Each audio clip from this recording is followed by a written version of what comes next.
Welcome to Dig, a history podcast.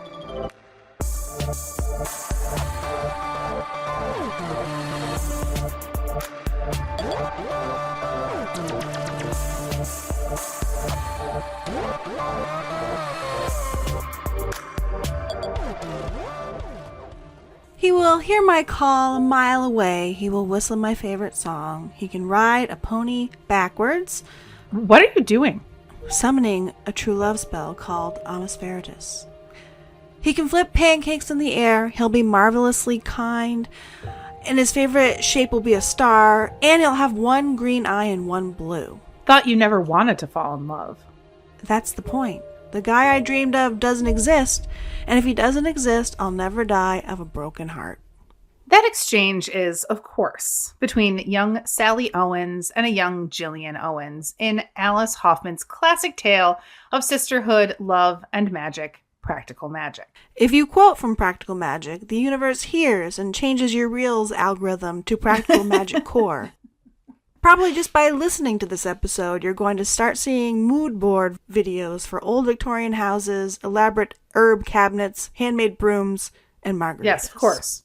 But casting a spell on your algorithm is not actually our goal today. Indeed, we are interested in a different kind of magic. The kind of magic Sally Owens attempted as a child, and that brought her a handsome sheriff with one green eye and one blue eye and broke the Owens curse. The kind of magic that Romilda Vane tried to slip to Harry Potter, but which Ron Weasley consumed instead, requiring a cure from Professor Slughorn, who then unintentionally poisoned Ron with some cursed mead. The kind of magic that Aladdin's genie refused to, or couldn't, grant in the form of a wish. The kind of magic that Victoria's Secret produced by the bottleful and that thousands, nay millions of young college-age women spritzed themselves with in the early 2000s before going out to the club. You know what we are talking about. It's love magic, folks, and it's everywhere. Magic practitioners, both real and fictional, historical and contemporary, wield many different kinds of magic. Blood and bone magic, necromancy, divination, cleansing magic, manifestation, earth and elemental magic. The list is extensive. But wherever there's magic use, you are likely to find love magic. Spells and incantations to entrap a lover, potions and drugs to enthrall or make one feel amorous. Love magic is ubiquitous in our current cultural representations of magic, especially, but not exclusively, when there are women magic users involved. Curiously, while love magic has been around for millennia, it was not always so exclusively feminine. And that seems worth digging into. I'm Avril Earls. And I'm Sarah Hanley Cousins. And we are your historians for this episode of Dig.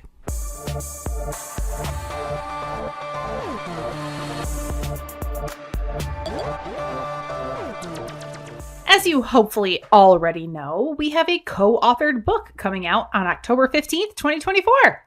We have a lot of people to thank for helping us get to the point of publishing this beautiful magenta-jacketed book about spiritualism. We are very much obsessed with the cover of this book.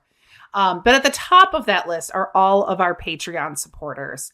Our patrons funded research trips to Lilydale, the purchase of rare and weird books that we needed, subscriptions to digital newspaper archives, and writing retreats to get this beauty done. We could not have done any of it without all of you, especially our auger and excavator level patrons, Lisa, Carl, Karen, Jesse, Maria, Denise, Edward, Lauren, Colin, and Susan. We can't thank you enough. Listener, if you enjoy what we do here, but you aren't yet a patron of the show, it is easy. Just go to patreon.com/digpodcast to learn more.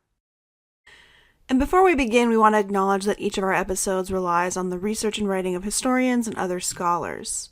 I've been thinking about sex, magic, and witchcraft for a few years now. A class that I teach on witchcraft history is in my regular rotation at St. Olaf College. But the specific circumstances of this episode were really shaped by the works of Christopher Ferroni, Lainey Doggett, Corinne Wyben, and Jeffrey Watt. You can find a full bibliography plus footnotes and links for every episode on our website, digpodcast.org. And don't forget, if you're interested in something you heard today, please check out these excellent books and articles. Also, a quick warning, we're going to be sharing quite a few love spells and love potions of old. Most of them are not very nice, and we do not recommend trying any of these at home because they are ick in both their intention and often ingredients. The first thing to maybe sit with for a minute is that love, especially romantic or erotic love, has a history of violence. Consider, for example, some of the language we use today to describe love. You burn and you fall. You suffer for love. Passion is, after all, derived from the Latin word passio, which means to suffer. Pain, distress, and torture are still a common part of our language for describing love. When love disappoints, it breaks your heart. Arguably one of the most important organs keeping your body alive. Why is love a thing that is supposed to be good, that's supposed to make us feel whole and fulfilled and bring us joy, also so ugly and violent? Well, you probably know why. You've loved someone before and you've been hurt because of that love, or you felt the physical agitation that comes with erotic love. Sometimes it does hurt or just feels weird. As Adam Sandler croons in The Wedding Singer, love stinks. Yeah, yeah. I love that movie so much. Rewatch. Of course, there are deep historical roots to the language we use to describe love. Love spells from ancient Mesopotamia endeavored to lure or force women from their homes and into the beds of desperate men. Ancient Greek poets described Eros, the god of erotic love, going around flogging people, infecting them with the disease of love. Aphrodite, that capricious, jealous goddess of love, was always helping men, quote-unquote, seduce and bring low powerful women. And even if those currents didn't survive, and we somehow reinvented the wheel for describing love every century or so, the simple experience of teenage hormone-induced romances would undoubtedly regenerate the language of pains, sorrows, thrills, and chills of love. Sexual chemistry, bonded affection, the ache of being apart, and the relief and warmth of reuniting, that's love, baby, for better or worse. We remind you of these common experiences across human time and space because the history of love magic is, in many ways, also a history of violence. Love magic has been, sorry for the pun, romanticized in 20th century fiction and by panty company perfumes. Perhaps these fictional accounts rehabilitated love magic with magic practitioners because some folks today will even defend love magic despite its blatantly violent history. As current self-styled priestess Hierophant of Inanna Ishtar writes, quote, "The act of casting a spell and making magic to attract one's heart desire and soul counterpart is one of the most serious and divine acts of worshiping the gods in a human being. Just recall a time when you were deeply in love, and you will remember how human it felt, and yet so close to goddesshead." Perhaps this modern-day priestess of Ishtar might be unfamiliar with the longer history of practiced love magic. A lot of these spells were not about putting intentions into the world and hoping love would come to you, but more about coercing someone who didn't love you into loving you, or, more likely, into having sex with you. Take, for example, this ancient Mesopotamian love spell circa 2000 BCE. I have seized you, I have seized you, I will not let you go. As pitch holds fast to boat, as Sin to as Shamash to Larsa, as Ishtar to Kur, hold fast. I have seized you, and I will not let you free. May the clothes you are wearing be your bower. May the bed you sleep on be a tent. May the bed dump you on the ground. May the ground say to you, get up, at the command spoken by the capable lady Ishtar. This spell lays claim over the body of the female victim. Quote, I have seized you, I will not let you go, forces her from her bed and into his waiting, suffocating arms. While there were also love spells that were evoked to bring sexual compatibility to marriages, blessings said at wedding ceremonies, and the like, a lot of love magic was like this, coercive and demanding. Possession and ownership continues to be a problematic element in modern, especially heterosexual, sexual, and loving relationships, which is definitely not something we have time to get into today, but the continuities are remarkable. And while some love potions and drugs were fairly mundane, for example, aphrodisiacs like oysters to the ancient Greeks or chocolatl among the Aztecs, other ancient love potions were sort of stereotypically gross. Take this 17th century Jewish Italian folk remedy. Quote, "For love, take an eye of a frog called botan and an eye of a crow and mix them with rustan oil and rub it onto your face and body. And every man will love you, and you will find favor in the eyes of all those who see you." Or the 17th century Jewish recipe from the Levant region, quote, "One more for love, cut your nails with a knife and then rinse them in water and give it to drink to whoever you want to fall in love with you. Or slice up some apple with the nails, put the nail into the apple, and give it to eat," which sounds really gross. In medieval Europe, love potions often included some kind of bodily scrapings, menstrual blood, a bit of pubic hair, or apparently fingernail clippings. Bits of that might have erotically charged undertones, but when mixed into a drink that you slip your intended victim, it's still pretty gross. I do also wonder how one safely cuts their nails with a full-on knife. Yeah. Yeah. Careful. And I'm thankful now for the inventor of the nail clipper, whoever you are, and your descendants. But even the not gross spells were often about coercion. An ancient Greek love spell seeks to infect a woman with the disease of love. Burn, torch the soul of Alus, her female body, her limbs, until she leaves the house of Apollonius. Lay Alus low with fever, unceasing sickness, incomprehensible sickness. This guy wanted the target of his affections to be made sick until she left her husband so that the spellcaster could have her instead. Or this Hebrew Kabbalistic charm from the 17th century, which is the same time period as both the nail clippings and the frog eye potions, used mirrors and rituals to try and trap a lover. For love, take a clear and good mirror and say to the mirror, "Look at my figure and I will look at your figure, and you look at her figure and you will make her fall in love with him. Do this for 3 consecutive days and lie on it, the mirror, for 3 nights and she will love you." Yes. Look at her. No, look at me. Look at you. Look at her. Oh God, magic is so wonderful. So again, this magic is not about declaring intentions to the universe or the goddess and saying, "Please let love come to me freely and willingly," or "set me on a path that will lead me to my one true love." All of this magic is about using magic to bend someone to your desires. And just as often as love magic was used to bless recently wedded couples, it was also used to create strife in marriages.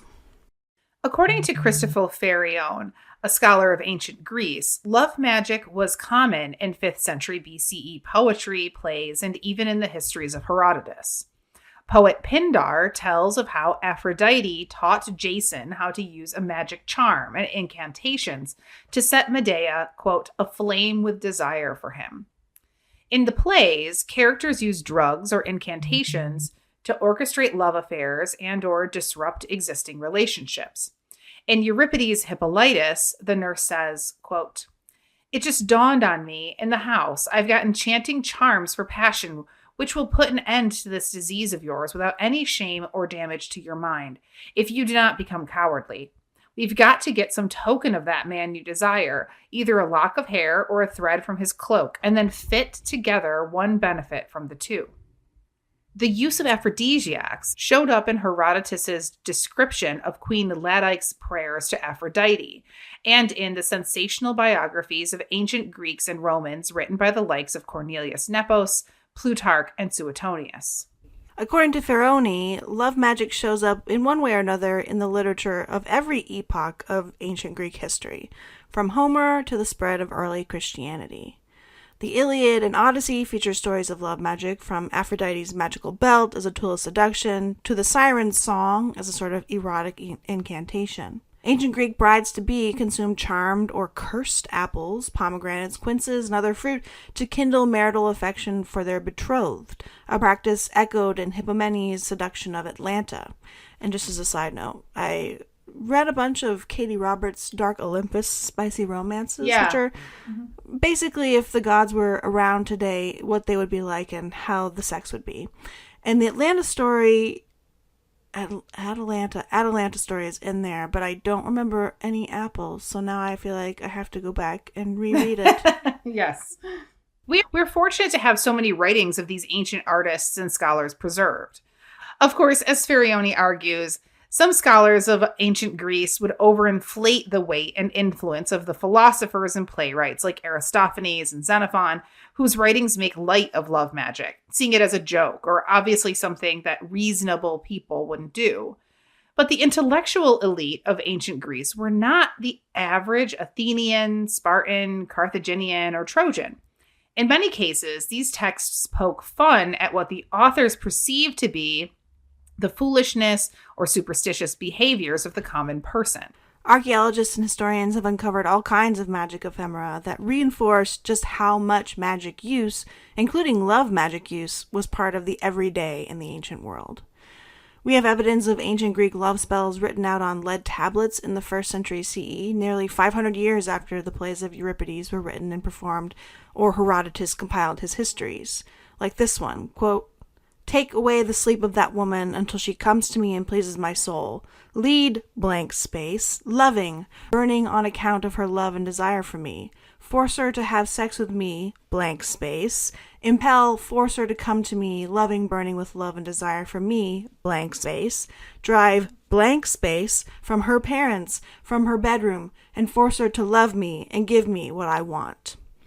This lead tablet, found in the city of Carthage, is a spell for a man to ensorcel a woman. The blanks left for the name of the target and the caster, which the purchaser of this particular tablet failed to fill in, suggest that these kinds of spells were so common that magic providers had ready-made spells on the shelf, waiting for customers to come and buy them. Love magic was very much part of everyday life in the ancient world, as it would continue to be for centuries to come. And this does make me, of course, think of Taylor Swift. If she has a blank space baby, and she'll write his name. That's right. And naming is a core element of magic practices around the world and has been for centuries. Is blank space actually a love spell? I think so. I think this is really good evidence. Taylor's a witch. Love it. Yeah. Yes, she is. Court records and fictional accounts suggest that from the ancient to the late medieval period, love magic practitioners were both men and women. According to Ferioni, men in ancient Greece had a monopoly over spells used to coerce and induce erotic infatuation.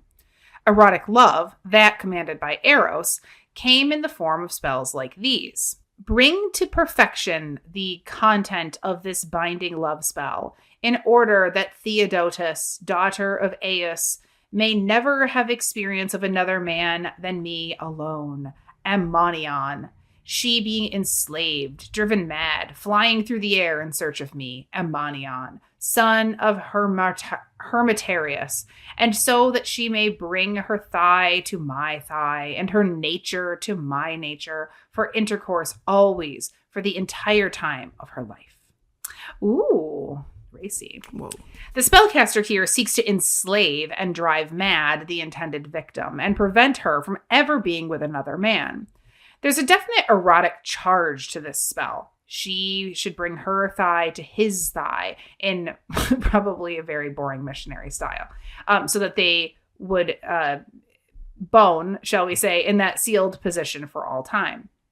Then you have the real gem of a guy who uttered these words to try to ensnare through magic the woman he had the hots for. Quote, "Drag Hairness by her hair and by her guts to me, Poseidonius, every hour of time, by night and day, until Hieronus comes to me, Poseidonius. Now, quickly, quickly."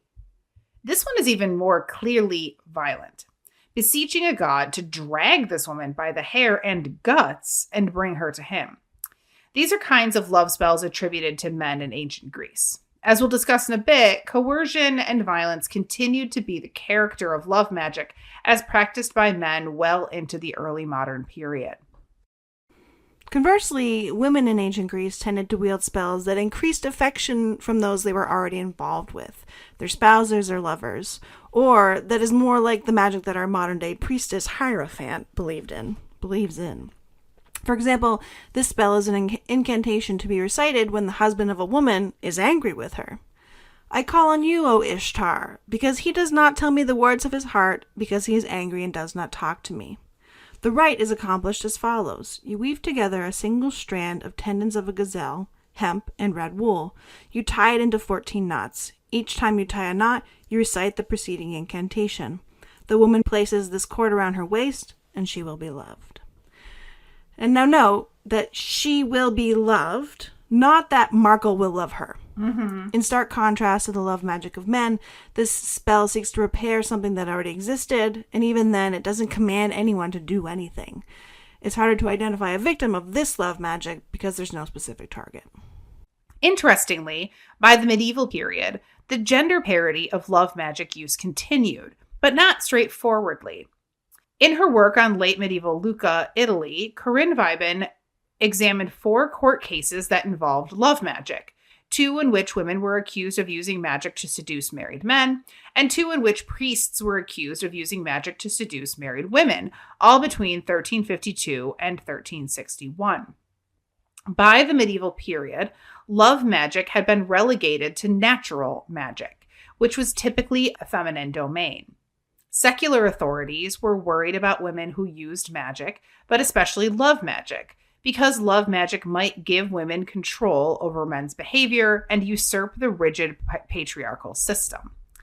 In its 1359 case against Bartolomea, widow of Fidone of San Lorenzo of Accoli and daughter of the late Bartolomeo of Florence, the Episcopal Court stated that for 2 years, Bartolomea, quote, in grave peril to her soul, risking the loss of her salvation and causing the inestimable harm of blame and reproach to Ciochino del Fuvenucci and his wife Bella, as magician and enchantress, remained and cohabitated with Ciochino, committing adultery with him day and night, often and continuously, and by him she conceived and gave birth to a daughter, and she is said to be pregnant now. Bartolomea performed harmful magic and other enchantments, on account of which Ciochino, like one accursed, did not and does not wish to remain with his wife, but has expelled her from his bed and his home, and lives with Bartolomea, as has been said. And he has often visited harsh and intolerable beatings on his innocent wife, Bella.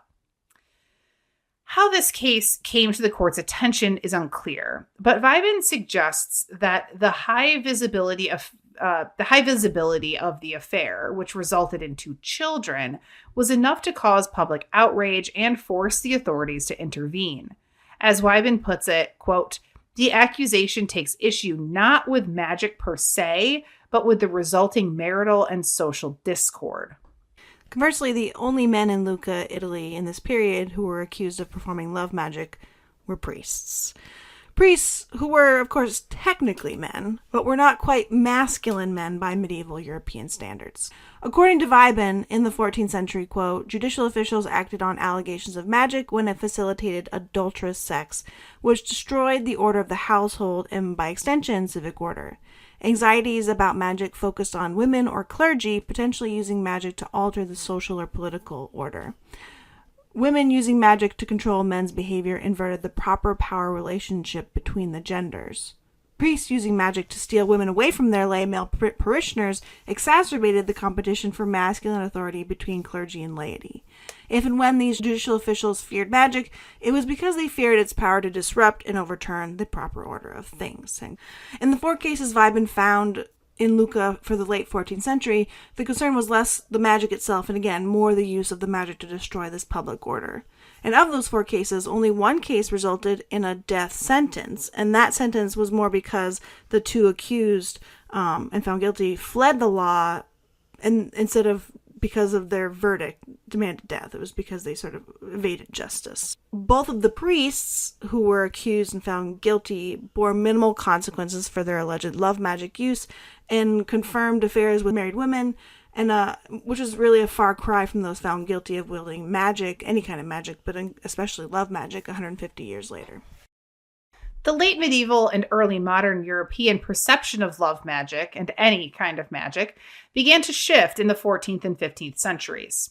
The 1376 Directorium Inquisitorium written by Nicholas Eremic, a Roman Catholic theologian and inquisitor in medieval Catalonia, identified two kinds of magic practitioners.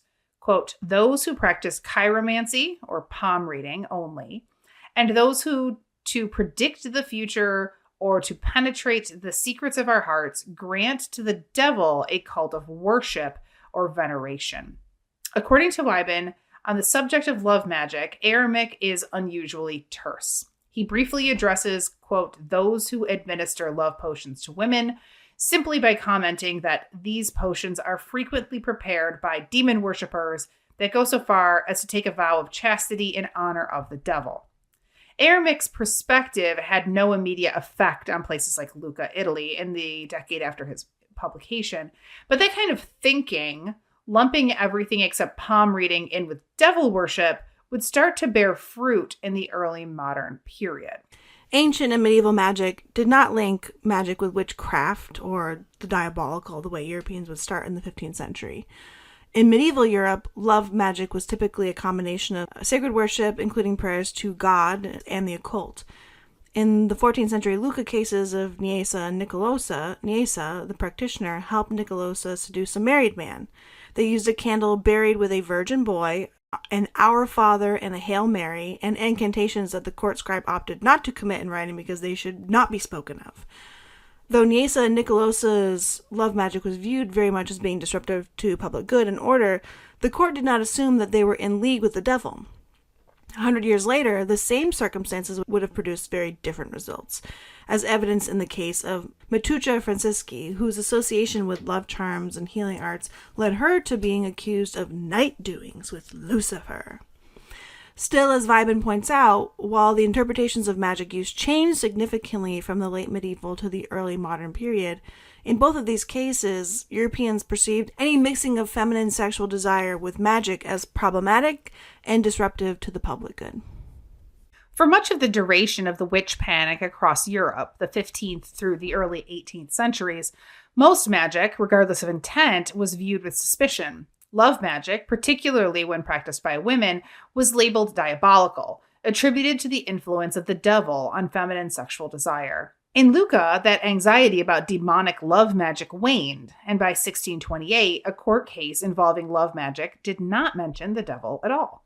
According to Geoffrey Watt, popular belief in love magic and its eventual correlation to maleficia, or malicious magic associated with demons and witches, was evident in 17th century Italy. When Laura Cocopani seemed plagued by demons whenever in the presence of her new husband, community members believed her woes were brought on because a Franciscan had cursed her with love magic. Cocopani had an affair with the Franciscan, Valerio Trionfanti, and Modina's Inquisition authorities launched an investigation. They found that Father Trionfanti had in his possession several items belonging to Cocopani, including several of her pubic hairs, which were well known to be used in love magic. Though, as Wyban demonstrates, there was a significant change in the ways that magic, and especially love magic, were perceived in Italy from the 14th to the 17th centuries. Ultimately, Trionfanti was acquitted and bore no consequences for his alleged love magic, much like those cases Wyban examined in 14th century Lucca. Though ubiquitous across time, societal perceptions of love magic changed over the centuries. In ancient Greece, love magic might be a gift from a capricious or helpful god, or a potion provided by a healthcare provider to ease someone's suffering.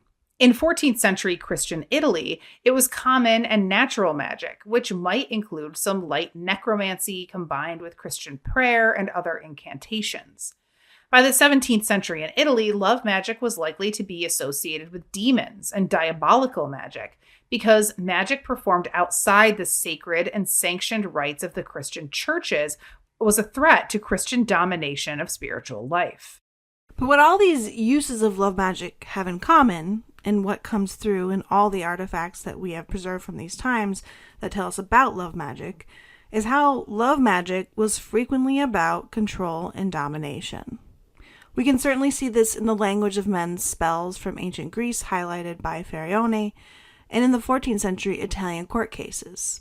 In the 17th century Cocopani and Trionfanti case, She said this of why she thought her issues that she was experiencing, where she was sort of agitated whenever she was in the presence of her actual husband, she believed that they were caused by Triunfanti. I had a suspicion concerning this father Valerio because I had a relationship with him for 5 years, during all of which we maintained a secret familiarity. And I believe that he was also thinking of impeding me from forming another relationship for the future. But when he saw that I was promised to another and lost the hope of being with me, I suspect that he did these evils to prevent me from living with my husband, perhaps thinking that he could freely have me in the future, even though I never had carnal commerce with him, nor did he ever try to have it with me. Like the examples from earlier eras of Mediterranean history, there is generally a victim of love magic, in this case Cocopani, and a perpetrator. The implications are, I think, pretty evident. And the violence of love magic employed by men was not limited to Italy either. In 16th century England, men like William Divers threatened to conjure a demon to torment a woman, Agnes, who would not consent to her daughter's marriage to Divers. When wielded by men in particular, but not exclusively, love magic was not pretty or endearing, it was dangerous. In so many of these ancient and medieval relics, like spells carved on lead tablets, court documents, and other ephemera of daily life, the perpetrators seem to be somewhat equally divided between men and women. In the ancient Greek literature, both men and women, and male and female divinities, were the purveyors of love magic. Aphrodite gave out her favor in the form of magical objects that cast love spells, or taught men like Jason the incantations to exert his amorous will. Eros, the god of erotic love, dispenses the bodily experience of love, which is often painful, torturous, or like an ailment. In a Sappho poem, quote, "Eros shakes my heart as a wind falls upon the trees," or it melts, burns, or strikes, like as in with a hammer, his victims. Love magic, divine in myth and practiced by many, was not necessarily gendered as such in the ancient period, either in fiction or in reality.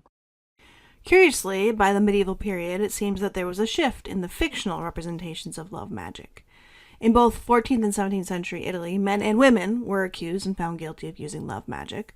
But as Lainey Doggett shows, medieval French literary depictions of love magic and healing magic overwhelmingly represent women as the sole purveyors of love magic.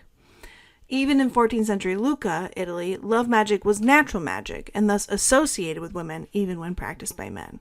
And that priests were practitioners did not, for whatever medieval masculinity reasons, usurp that notion.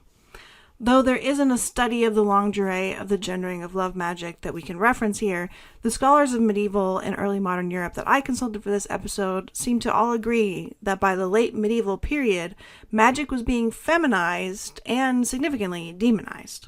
That's not to say that men, priests, or otherwise, stopped practicing magic after 1400.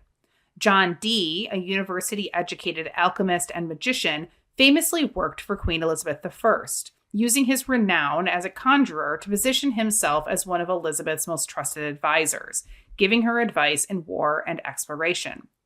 Across continental Europe during the witch panics, men were just as likely to be accused of witchcraft or maleficia as women, though British persecution of women skews the overall European numbers. But love magic, in contrast with higher magics like astrology or alchemy, was feminized. Men might practice it, but then their masculinity might be challenged. Women might practice those higher magics, but in far fewer numbers. The eventual gendering of witches as feminine in the early modern and then modern periods parallels this shift. Patriarchal systems across Europe, both religious and secular, that sought to control women made love magic punishable by death. In the late 19th and 20th centuries, when magic was once again relegated in Europe to superstition, peripheries, and a lack of modernity, the witch was rendered powerless. She was either a toothless hag or a sexy enchantress, and while Europeans and Americans, especially Americans, had lots of anxieties about sex and women's ability to control men through sex, very much like the 14th century Italians, belief in the power of love magic and magic in general waned. Not everywhere, of course. In Lithuania, for example, the use of menstrual blood in love magic persisted well into the 21st century, and still today.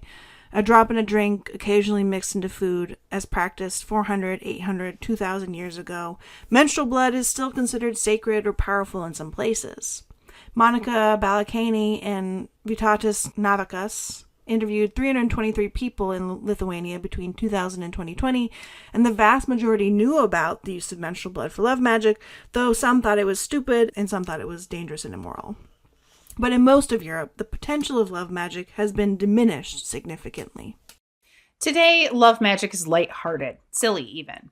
Few practitioners of love magic are dropping clots of menstrual blood into their husband's Bloody Marys. Oh my God, that's the most disgusting thing I have ever read.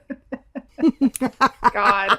Now, in the age of witch talk and white ladies self-styling themselves as priestess hierophants of Ishtar, love magic is manifestation and placing a crystal in a bowl to bring love into your home. Most folks, even most of those in Lithuania who know about blood-based love magic, don't believe in love magic as a thing that will get results. They aren't in earnest beseeching dead gods to force their crushes to notice them and leave their spouses for them. Sure, plenty of people do other things to make their crushes notice them. I mean, I too was a wearer of the love spells created by Victoria's Secret, right? And maybe that is in itself a kind of modern love magic. But where it was once frightening enough to carry a death sentence, to be evidence of women's power over men, love magic is now the purview of little girls and fictional wizarding joke shops. Perhaps unsurprisingly, the Weasleys' joke shop love potions are, in the Harry Potter books, marketed under the Wonder Witch brand. J.K. Rowling, who has revealed herself to be a gender-policing TERF, falls neatly in line with the patriarchal categorization of feminine-coded love magic as harmless, stupid, and useless, because, of course, in her books there are witches and there are wizards, and they are gender-segregated. Right. Yep, she loves to draw strict lines around gender, among other shitty things. Like we said at the start of this episode, love and love magic has a long history of violence. The majority of love spells and potions employed in the ancient, medieval, and early modern world were intended to force someone to do something. Fall in love, leave their family, reject or accept their spouse, all against their will. The tone and the language of the love magic in the ancient and medieval world doesn't hide that violence. The 2nd and 3rd century spells we shared tore at the guts and bones of unwilling women, enslaved them, and drove them mad. Love magic is a curse, and its targets were victims. And yet, in the 20th and 21st centuries, when love magic was firmly associated with the feminine, it has been framed as sweet and good. A little girl's spell for true love that invites a happy ending, the joke shop facilitation of a love-drunk ginger-haired wizard, the domestic bliss of a 50s husband and housewife with a twitchy nose. In this era, where love magic is coded as feminine, love magic, a woman's power, isn't something to fear. That's a problem on many levels. First, obviously, I rage against anything that tries to diminish women's power. Like the ancient Greeks who laughed at the play Lysistrata, where Greek women forced their husbands to stop war by withholding sex. They laughed because the idea that women would have that kind of power was funny to them. So if love magic is feminine, then I wanted to swell and crush the fucking world. Yeah. I'm kidding. Sort of. Mostly. Sort of. But that's not even quite right, because love magic wasn't always the exclusive domain of women. Marketing it that way coded women magical practitioners as outsiders, or by the 15th century, demonic, or in league and fucking the devil.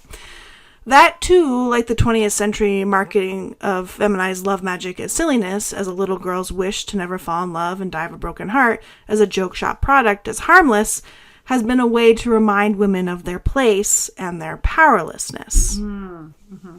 And yet it's also not that simple, because marketing love magic, no matter the practitioner, as harmless does not make love magic harmless.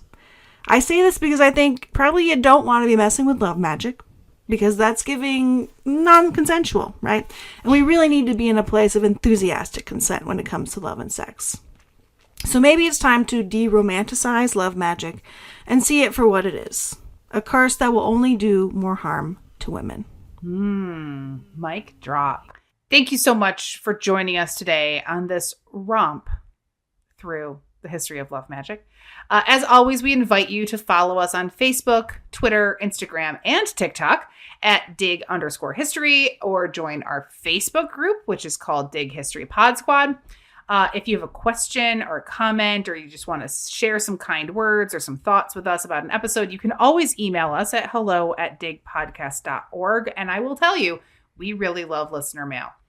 If you're an educator, we've got a compendium of episodes that you can use in the classroom with many free teaching resources, including lesson plans.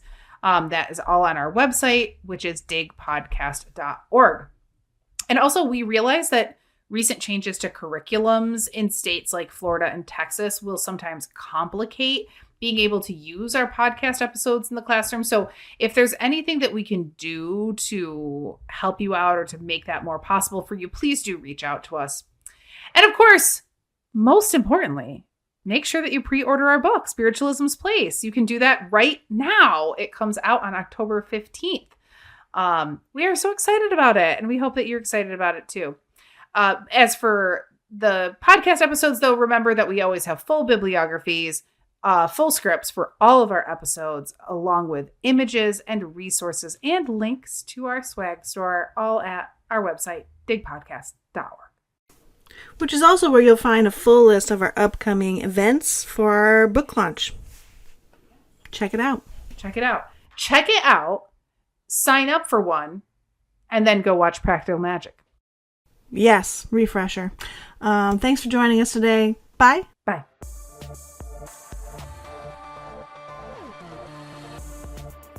This podcast was produced by the historians of Dig, Elizabeth Garner Mazurek, Sarah Hanley Cousins, Marissa Rhodes, and me, Avril Earls. Thanks for listening. Panty Company? Ew, never say panty. As current self-styled priestess Hierophant of...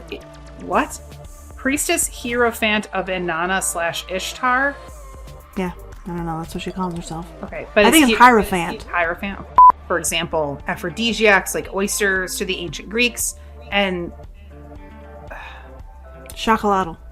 Chocolatl? It's just chocolate. Chocolatl. Yeah. Chocolatl. Chocolatl. Yeah. Okay. But like a sh sound. Chocolatl. That's what I was asking. Okay. Oh my god. Shut that phone up. I'm gonna have to.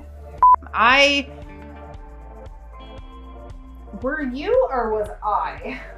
You were. I was aware of love spell. I was Yes. not. No, I had that other one for a moment. It's still a love spell. Okay. Ready, Freddy? Ready. Okay. Oh, I'm not ready. I am ready. I am ready to start. Mm-hmm. I had to start actually recording it. Okay.